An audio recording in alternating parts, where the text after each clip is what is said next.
कहानी की शुरुआत माँ और बेटे के एक बहुत ही सुंदर सीन से होती है। आना एक सिंगल मदर है और ये छोटा सा प्यारा बच्चा जो आप देख रहे हैं, इसका नाम जाइन है। सुबह से ही बहुत जोरों की बारिश हो रही है। बारिश कुछ अजीब सी लग रही है, तो इस बारिश के पानी को देखकर जाइन अपनी मम्मी से जिद करने लगता है कि उसे स्विमिंग करनी है। उसकी माँ उसे किसी तरह समझा बुझाकर रोज की तरह नाश्ता बनाने जाती है। तभी अचानक वो नोटिस करती है कि उसके घर के फ्लोर पर पानी आ रहा है। खिड़की की तरफ देखने पर पता चलता है कि खिड़की से भी पानी अंदर घुसने लगा है। ये देखकर वो काफी हैरान रह जाती है, क्योंकि वो उस बिल्डिंग के 3rd फ्लोर पर रहती है। तीसरी मंजिल तक पानी पहुंच जाना कोई नॉर्मल बात नहीं है। अचानक उसे सुनाई देता है कि बिल्डिंग के माइक पर अनाउंसमेंट हो रही है कि 3 मंजिल तक पानी पहुंच चुका है, इसलिए जितना जल्दी हो सके सबको ऊपर के फ्लोर्स पर जाने के लिए कहा जा रहा है। साथ ही एक और बात बताई जाती है कि पूरी बिल्डिंग में कहीं भी इलेक्ट्रिसिटी नहीं है, इसलिए नेचुरली लिफ्ट बंद हो गई है। ऊपर जाने के लिए सबको सीढ़ियों का इस्तेमाल करना होगा। ये सुनकर आना बिना देर की अपना जरूरी सामान पैक करना शुरू कर देती है। लेकिन उसी वक्त हर तरफ पानी देखकर जाइन स्विमिंग के लिए अपनी माँ को बहुत परेशान कर रहा था। चारों तरफ के हालात देखकर आना पहले से ही बहुत टेंशन में थी। ऊपर से जाइन की ऐसी जिद पर उसे गुस्सा आ जाता है और वो उसे काफी डांटती है। इसके बाद वो जल्दी जल्दी अपना जरूरी सामान और कपड़े बैग में भरने लगती है। तभी उसके फोन पर एक कॉल आता है। फोन रिसीव करने पर दूसरी तरफ से एक आदमी कहता है, क्या आप डार्विन कंपनी की मैनेजर आना बोल रही हैं? क्या आपके फ्लोर पर पानी घुस गया है? आना जवाब देती है, हाँ। तब वो आदमी कहता है, तो कुछ ही देर में आपका पूरा फ्लोर डूब जाएगा। आप जितना जल्दी हो सके वहां से निकलकर ऊपर के फ्लोर्स की तरफ आइए। मैं ऊपर ही हूँ, मैं आप लोगों को रेस्क्यू करने आया हूँ। और हाँ, अगर आप अपने साथ सामान लाने की सोच रही हैं तो प्लीज उसे वहीं छोड़ दीजिए। ये कहते ही फोन कट जाता है। फोन कटने के बाद आना बिल्कुल देर नहीं करती और जाइन की कुछ जरूरी दवाइयां लेकर निकलने के लिए उसे आवाज लगाती है, लेकिन उसे जाइन कहीं भी नजर नहीं आता। असल में जाइन को जब उसकी माँ डांटती है या उसका मन खराब होता है तो वह अलमारी के अंदर जाकर छिप जाता है। ये बात आना बहुत अच्छे से जानती है, इसलिए वह अलमारी खोलकर उसे समझाती है और प्यार से बाहर निकाल लाती है। बाहर आते ही वह एक भयानक मंजर देखती है। चारों तरफ बस पानी ही पानी। पानी जैसे किसी शैतान का रूप ले चुका है, जिसे देखकर लग रहा है कि वह सबको निगल जाएगा। सैकड़ों लोग अपनी जान बचाने के लिए इधर उधर भाग रहे हैं।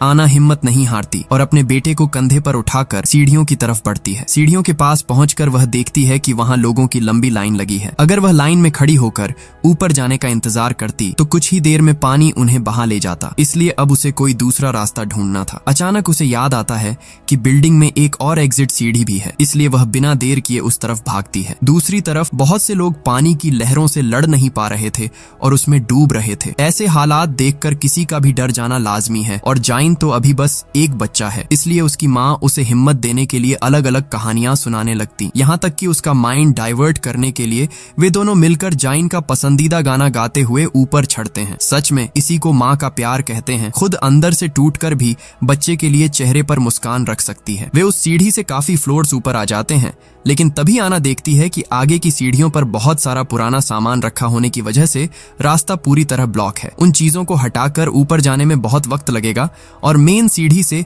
इस वक्त जाना मुमकिन नहीं है। इधर पानी धीरे धीरे ऊपर चढ़ता आ रहा है। जैसे तैसे आना उस सीढ़ी से जाइन को लेकर ऊपर के फ्लोर पर पहुंचती है। ऊपर पहुंचते ही अचानक उसे सुनाई देता है कि किसी दूसरे फ्लोर से कोई उसका नाम पुकार रहा है। वह उस आवाज का जवाब देने के लिए जैसे ही पीछे मुड़ती है, देखती है कि जाइन वहां नहीं है। आना बिल्कुल पागलों जैसी हो जाती है। एक तरफ इतना सारा पानी और दूसरी तरफ सैकड़ों लोगों की भीड़। आना को कुछ समझ नहीं आता कि वह क्या करे और अपने बेटे को कहाँ ढूंढे। वह पूरी तरह बेबस हो जाती है, फिर भी अपने बेटे को ढूंढने के लिए इधर उधर भागने लगती है। ढूंढते ढूंढते वह एक फ्लैट के अंदर घुस जाती है। तभी उसकी नजर खिड़की की तरफ पड़ती है और फिर वह जो देखती है उसे देखकर किसी भी नॉर्मल इंसान का दिमाग काम करना बंद कर दे। वह देखती है कि पहाड़ जैसी एक दानव जैसी लहर उनकी तरफ बढ़ रही है और कुछ समझने से पहले ही वह लहर उनकी बिल्डिंग से टकरा जाती है। इसके चलते और भी कई फ्लोर्स पानी के नीचे समा जाते हैं। आना अब पूरी तरह से पानी के नीचे है, फिर भी वह जाइन को ढूंढना नहीं छोड़ती। पानी के अंदर ही तैरते हुए वह पागलों की तरह एक कोने से दूसरे कोने तक अपने बच्चे को तलाश रही है। एक बार सोचकर देखिए, उस वक्त आना खुद को कितना बेबस और हेल्पलेस महसूस कर रही होगी। काफी देर तक पानी में ढूंढने के बाद आखिरकार उसे जाइन मिल जाता है, लेकिन तब तक छोटा जाइन बेहोश हो चुका था। आखिर एक बच्चा कितनी देर पानी के नीचे रह सकता है। आना किसी तरह अपने बेटे को लेकर वहां से निकलना चाहती है, लेकिन बाहर जाने वाला दरवाजा किसी भी तरह खुल नहीं रहा। इधर काफी देर तक पानी के अंदर रहने की वजह से आना भी अब अपनी सांस नहीं रोक पा रही थी। वह खुद भी बीमार सा महसूस करने लगी। उसे लग रहा है कि बस अब सब खत्म होने वाला है। ठीक तभी एक आदमी आकर उन दोनों को खींचकर ऊपर ले जाता है और उनकी जान बचाता है। ऊपर जाने के बाद वह जाइन के सीने और पेट को दबाकर पानी बाहर निकालता है और उसे होश में लाता है। जाइन बहुत डर गया था, इसीलिए अपनी माँ को देखते ही वह रोने लगता है। इधर वह आदमी एक वीडियो के जरिए अपने ऑफिस में रिपोर्ट करता है कि उसने आना और उसके बच्चे को सही सलामत रेस्क्यू कर लिया है। अब तक आपको लग रहा होगा ना कि इतने सारे लोगों के बीच यह आदमी सिर्फ आना को ही बचाने क्यों आया। वेट, अभी पता चल जाएगा।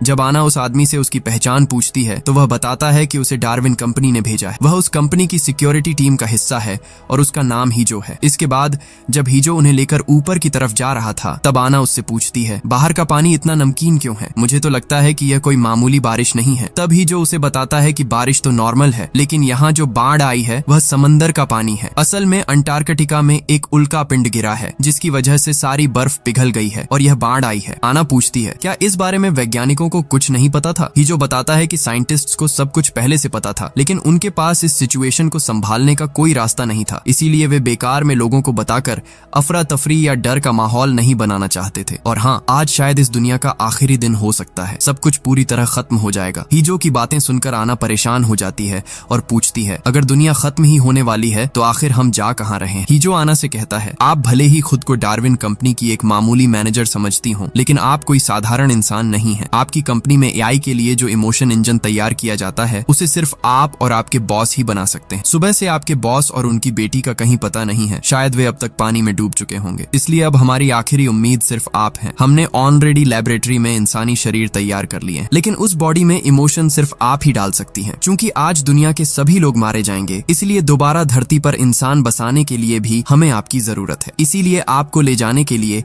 बिल्डिंग की छत पर हेलीकॉप्टर भेजा गया है। असल में ये एक साइंस फिक्शन मूवी है, तो इसे किसी और नजरिए से सोचने की जरूरत नहीं है। बस जो हो रहा है उसे एंजॉय करते रहिए। तो इन सब बातों के बीच टेंशन में डूबे हुए वे कुछ और फ्लोर ऊपर चढ़ जाते हैं। तभी अचानक जाइन अपनी माँ से कहता है कि उसे टॉयलेट आया है। हीजो ये जानकर उन्हें एक फ्लैट के अंदर ले जाता है। उस फ्लैट में हीजो और आना की बातचीत के दौरान आना हीजो का फोन लेकर अपनी माँ को कॉल करती है ताकि उनका हाल चाल जान सके। उसकी माँ उससे कहती है, तुमने हमारे लिए बहुत कुछ किया है, अब हमारे बारे में मत सोचो, अपना और अपने बेटे का ख्याल रखना।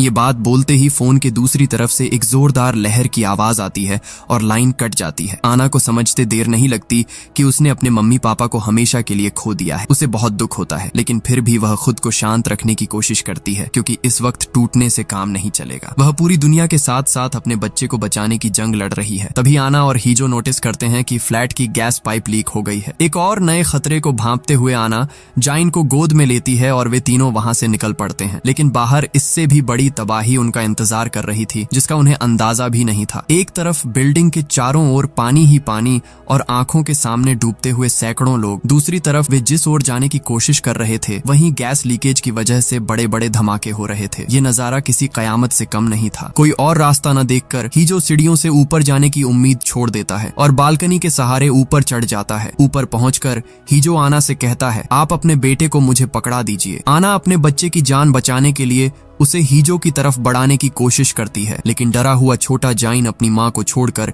किसी और के पास जाने को तैयार नहीं था। काफी मशक्कत के बाद वह जाइन को हीजो तक पहुंचा तो देती है, पर खुद को संभाल नहीं पाती। उसका पैर फिसलता है और वह सीधे नीचे गहरे पानी में जा गिरती है, लेकिन इस बार भी वह हार नहीं मानती। किसी तरह तैरकर वह फिर से एक फ्लोर पर पहुंच जाती है। जब वह उस फ्लोर से ऊपर जाने की कोशिश कर रही थी तभी उसे लिफ्ट के अंदर से एक बच्चे के रोने की आवाज आती है। वह लिफ्ट के पास जाती है तो देखती है कि लिफ्ट बंद पड़ी है। इसी बीच उसकी नजर दो आदमियों पर पड़ती है जो इस मुसीबत का फायदा उठाकर अपार्टमेंट्स में चोरियां कर रहे हैं। क्या अजीब हालत है जहां लोग जिंदगी और मौत के बीच लड़ रहे हैं। खैर, आना लिफ्ट में फंसे बच्चे को बचाने की बहुत कोशिश करती है, लेकिन तभी एक और तेज लहर आकर उसकी सारी कोशिशों पर पानी फेर देती है। ऐसे हालात में अचानक उसकी आंखों के सामने उस काली रात की यादें ताजा हो जाती हैं, जब वह जाइन और उसका पति कार एक्सीडेंट की वजह से पानी में डूब गए थे। उस दिन वह जाइन को तो बचा पाई थी, पर अपनी आंखों के सामने अपने पति को खत्म होते देखा था। कैसी किस्मत है। उस रात भी पानी था और आज भी वह पानी के नीचे है और जाइन खतरे में। अपने बच्चे के बारे में सोचकर वह फिर से ऊपर के फ्लोर्स की तरफ चढ़ना शुरू कर देती है। इस तरह वह 18वें फ्लोर तक पहुंच जाती है, लेकिन उसे जाना है बिल्डिंग के 30वें फ्लोर पर। तभी हीजो उसके सामने आता है और बताता है कि जाइन बहुत बीमार हो गया है। यह सुनकर आना पागलों की तरह अपने बेटे की तरफ भागती है। असल में जाइन का शुगर लेवल गिर गया है। आना को कुछ समझ नहीं आ रहा कि वह क्या करे। उसका दिमाग काम करना बंद कर देता है क्योंकि खुद को और बच्चे को बचाने के चक्कर में वह काफी पहले ही पानी के नीचे जाइन की दवाइयां खो चुकी है। आना जाइन को लेकर भागने लगती है। तभी हीजो पीछे से जो कहता है वह पूरी कहानी का रुख ही बदल देता है। वह कहता है, आप इतनी पागल क्यों हो रही हैं? जाइन को लेकर इतनी चिंता करने की क्या जरूरत है? आप तो जब चाहें जाइन की एक कॉपी बना सकती हैं। उसके सारे इमोशंस आपके पास हैं, उसके पूरे ब्रेन का बैकअप भी आपके पास है। अब खामखा इसके पीछे वक्त बर्बाद करने से हमें कोई फायदा नहीं है। एक तरफ बच्चे की यह हालत और दूसरी तरफ हीजो की ऐसी अजीब बातें सुनकर आना को बहुत गुस्सा आता है। वह भागते हुए अपने बेटे को लेकर एक फ्लैट में जाती है। जैसे तैसे कुछ चीजों को मिलाकर एक दवाई तैयार करती है और जाइन को पिलाती है, जिससे थोड़ी देर में जाइन की हालत सुधरने लगती है। मूवी के इस सीन में हम देखते हैं कि जब आना जाइन के कपड़े साफ कर रही होती है तो उसे अचानक बाहर धूप चमकती हुई दिखती है। यह देखकर वह मन ही मन बहुत खुश होती है और उसके मन में उम्मीद की किरण जगती है। वह हीजो से कहती है, देखो देखो धूप निकल आई है, शायद अब सारा खतरा टल गया है ना? सब कुछ पहले जैसा हो जाएगा। लेकिन हीजो इस बात पर कुछ नहीं कहता। वह आना को जो बताता है उससे उसका दिल फिर से टूटकर बिखर जाता है। हीजो कहता है, मैं तुम्हें एक बात बताना भूल गया था, हमारा प्लान बदल गया है। फिलहाल अंतरिक्ष में जो हमारा रिसर्च सेंटर है वहाँ जाइन को नहीं ले जाया जा सकता। आना गुस्से और दुख में कहती है, तुमने यह बात जानबूझकर मुझसे छिपाई क्योंकि तुम जानते थे कि अगर मुझे यह पहले पता चल जाता तो मैं तुम्हारे साथ कभी नहीं आती। इन बातों के बीच सूरज फिर से डूब जाता है और हर तरफ अंधेरा छाने लगता है। तभी उनकी नजर एक विशाल लहर पर पड़ती है जो उनकी तरफ बढ़ रही थी। उस लहर से बचने के लिए वे पूरी जान लगाकर भागने लगते हैं, लेकिन वह राक्षस जैसी लहर कुछ ही पलों में और भी कई फ्लोर्स को डुबो देती है। किसी तरह वे तीनों ऊपर की मंजिलों तक पहुंचते हैं। वहां आना देखती है कि एक प्रेग्नेंट औरत लेबर पेन से तड़प रही है। वह औरत और उसका पति आना से मदद मांगते हैं, लेकिन आना मजबूर है। वह इस वक्त किसी भी तरह उनकी मदद नहीं कर सकती। जब वह जाइन को लेकर ऊपर जा रही थी तब जाइन पूछता है, मम्मी उस आंटी को क्या हुआ है? वह ऐसे क्यों रो रही हैं? छोटे से जाइन के इस सवाल पर उसकी माँ कहती है, वह आंटी माँ बनने वाली हैं, इसलिए उन्हें दर्द हो रहा है। तब जाइन पूछता है, मम्मी जब मैं हुआ था तब क्या आपको भी ऐसा ही दर्द हुआ था? बच्चे का यह मासूम सवाल आना के सीने में तीर की तरह चुभता है। उसे बहुत दुख होता है और वह हीजो के पास जाकर फूट फूट कर रोने लगती है। वह गिड़गिड़ाते हुए उससे विनती करती है, प्लीज मैं तुम्हारे पैर पड़ती हूँ, मेरे बच्चे को मेरे साथ ले चलो, मैं तुम्हारे हर काम में मदद करूंगी, बस उसे मेरे साथ रहने दो। इतना छोटा बच्चा मेरे बिना कैसे रहेगा? मैं उसके बिना नहीं जी पाऊंगी। ये सुनकर हीजो कहता है, मैं कुछ नहीं कर सकता,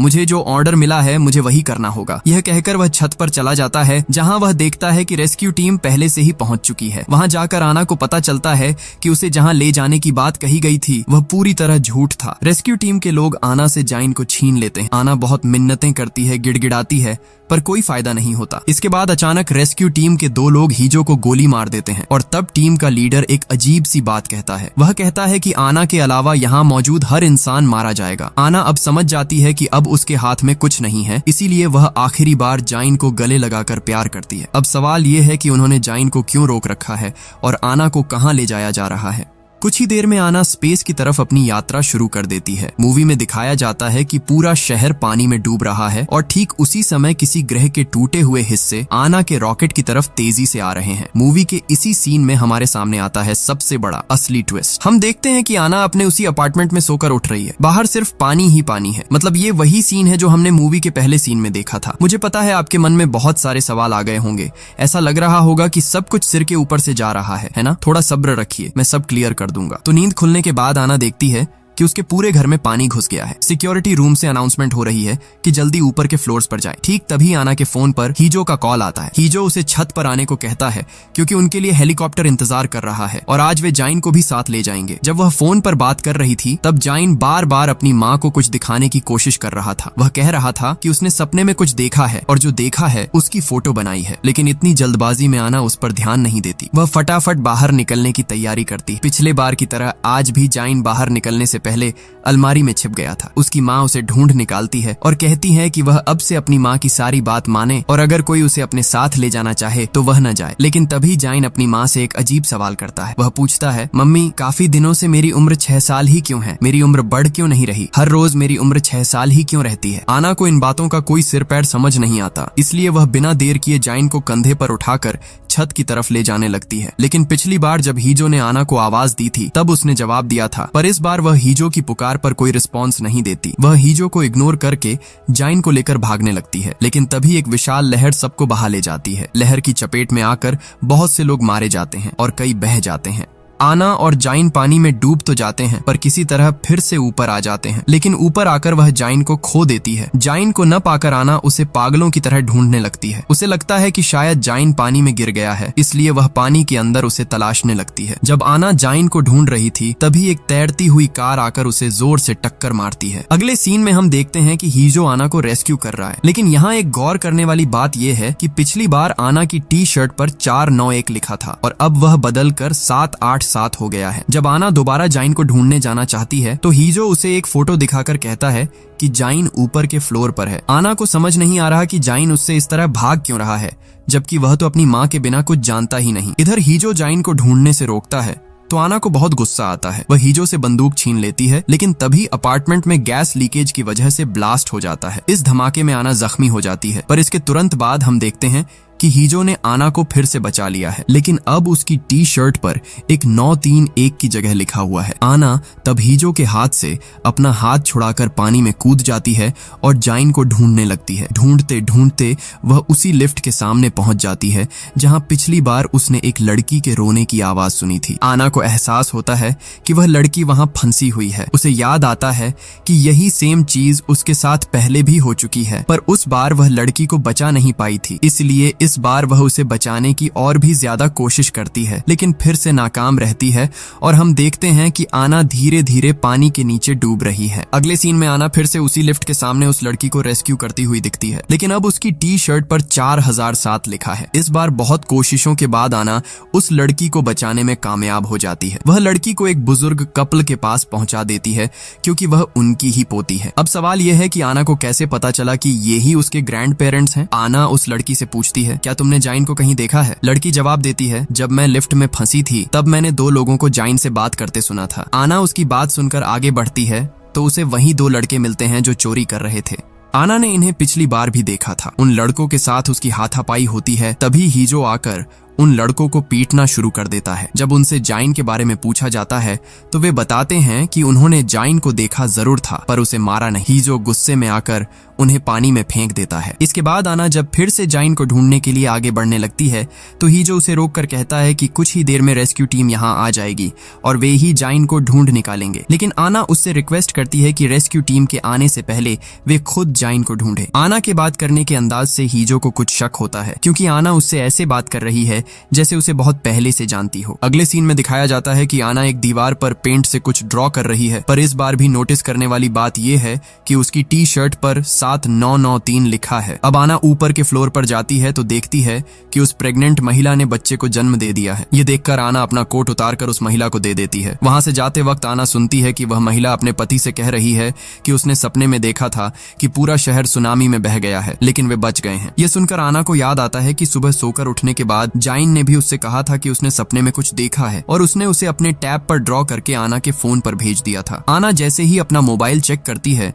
वह तस्वीरें देखकर हैरान रह जाती है। यहाँ हमें पता चलता है कि पहली बार जब जाइन बेहोश हो रहा था तब उसने आखिरी जो मंजर देखा था उसे ड्रॉ करके अपनी माँ के फोन पर भेजा था। और सबसे हैरान करने वाली बात यह थी कि उसने वही सेम फोटो 1-2 बार नहीं बल्कि हजारों बार भेजी थी। कहानी अब पूरी तरह से टाइम लूप और पैरेलल रियलिटी की तरफ इशारा कर रही है। क्या आप जानना चाहते हैं कि इन हजारों तस्वीरों और टी शर्ट पर बदलते नंबर्स का असली राज क्या है? आना अब समझ जाती है कि जाइन क्यों उसे बार बार बोल रहा था कि उसकी उम्र 6 साल पर क्यों रुकी हुई है। तभी आना लास्ट फ्लोर की अलमारी में जाइन को ढूंढने जाती है, लेकिन वो वहां नहीं मिलता। उसी वक्त डार्विन टीम के लोग और हीजो आकर दवा के जरिए आना को बेहोश करने की कोशिश करते हैं। बेहोश होने से पहले आना हीजो से कहती है, छत पर ये लोग तुम्हें मार देंगे, तुमसे मेरी पहले भी कई बार मुलाकात हो चुकी है। तभी हम देखते हैं कि आना की टी शर्ट पर 13,417 लिखा हुआ है। यह बात हीजो के मन में शक पैदा कर देती है, इसलिए वो अपनी ही टीम के लोगों को वहीं मार देता है। इसके बाद वो एक इंजेक्शन देकर आना को होश में लाता है। होश में आते ही आना इस कहानी का असली ट्विस्ट रिवील करती है। Darwin research centre